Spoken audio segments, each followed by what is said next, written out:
I think this is such a transition time for our industry. You have to enjoy the roller coaster ride, and I happen to be okay with the roller coaster ride.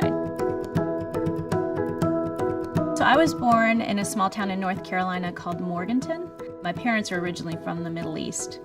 And so my parents have values that are traditional maybe for immigrants coming to this country, really wanting to focus on education. Family and food are something that is shared in the traditions of the South. So in some ways, coming from the Middle East, they found the South very accommodating, and I think in other ways it was very challenging. For me and my sister, I think we almost wanted to distance ourselves from that. But then it was great because I think we grew up and we realized that it really was more about celebrating both cultures and accepting who we were.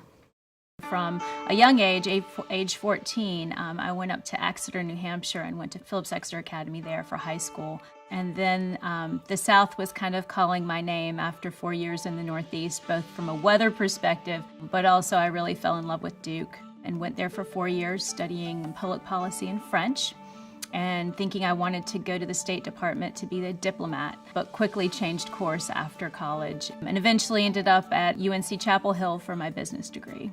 I didn't really have a path or a model of what to do if you wanted to go into business. So I really did have to figure that out by myself, but I made it through.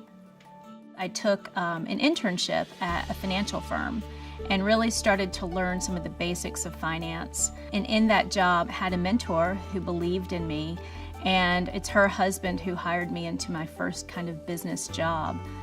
I interviewed with some fantastic people here at Turner who saw that I had the basic skill sets to do the job. They knew I could do the financial analysis, they knew I could do the strategy, and they just took a chance on me and said, we can teach you the media business. I do believe that if you focus on the fundamental skills of any job, it can translate into almost any industry. I would say the ideal fit for someone on my team, or maybe even for Turner, I would say, is first of all being curious. I think people who have great empathy are great fits for the team because there's a ton of collaboration. We work in sports, so we work really hard and we work very closely together, and so collaboration is needed. And then I would say a really good work ethic. One of the things that also make my job so exciting is that it really brings together creativity, technology, and then this fandom and serving the true sports fans. So all of that's very exciting to me.